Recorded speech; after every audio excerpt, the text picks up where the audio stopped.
Las Vegas Raiders at the Kansas City Chiefs. Chiefs favored by 10. And so the Chiefs have the Raiders, the Bengals, and then the Chargers to finish the season. This is why, while that's happening, the Chiefs will be favored by 10 in this game, probably by a touchdown in the Bengals game. Yeah. Double digits in the Chargers game. The Chiefs, for all their flaws, have a pretty clean path to win out. Yeah. And the Ravens have tough games, and the Dolphins have tough games. The Chiefs have the number 1 seed. I think it's like a 15% chance that they get it, but man, they have an opportunity here to win out and maybe get that bye. They do. I'm looking for that number right now, actually, the number 1 seed. Last game, it was a 27-17. The Raiders hung tough. Remember, they got up 14-0. It was Aiden O'Connell's best game. And the Raiders are coming off this thrashing of the Chargers.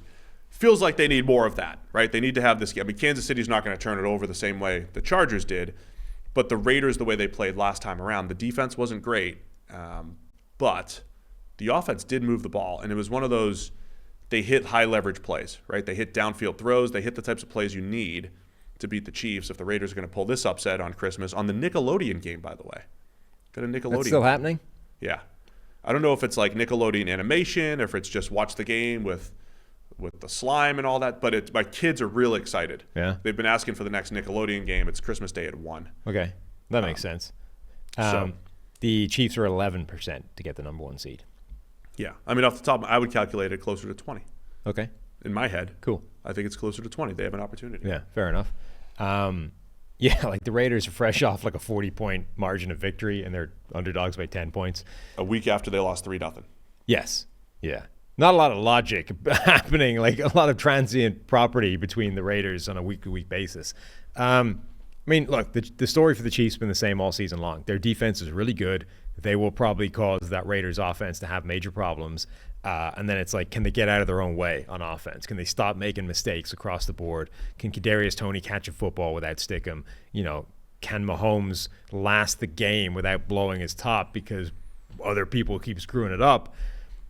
I mean, the Raiders defense has been better than people expected it to be. It's actually not a terrible group, but it comes down to Kansas City. Like, it's not a Raiders thing. It's like, can you stop making the mistakes you've made all season long? Yeah. That's it. Last few weeks, again, Mahomes has played better, I think, than he played earlier in the year. He's actually on a pretty good stretch, and his numbers are horrible relative to the way he's played and expectations. He's got a 90 grade this year. Yeah. And a lot of that was running. One interesting dynamic for the Chiefs. Remember, early in the year, it felt like the best way that they moved the ball was Mahomes scrambling. He has not scrambled a lot at all in the second half of the year. And I don't know if he was a little banged up in one of the games, ankle or whatever it may have been. I don't know. He's not running as much as he was earlier in the year. It's just something to keep an eye on, because I thought that was like their secret weapon early because the pass game was inconsistent. Chiefs are, I think it's 0-4 anytime they give up at least 21 points. 0-4 this year. That's their magic number. Don't give up more than 21, and they'll win the game. Complete change from the early Mahomes era, right, where it's like they were in a bunch of shootouts and he'd keep them going. Right now, it's a defense-first type of team where as long as the offense doesn't,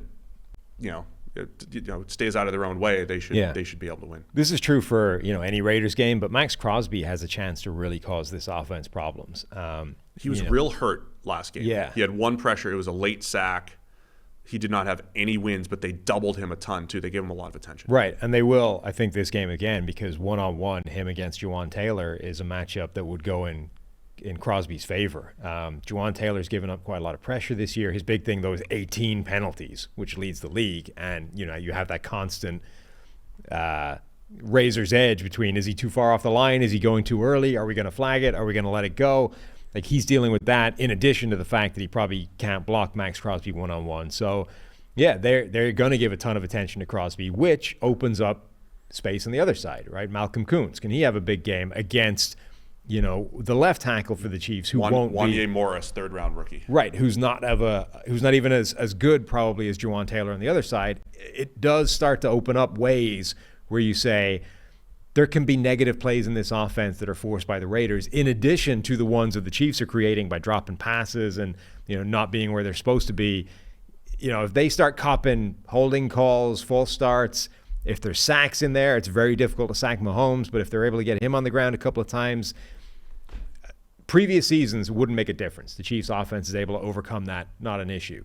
This year's version, if you can insert some negative plays into that offense on top of the ones that are already there, you can stymie that group. Yeah, the Raiders' defense has been sneaky good this year. Yeah. And again, I know a lot of it depends on who you play and everything, but very surprised that the Raiders have played this well.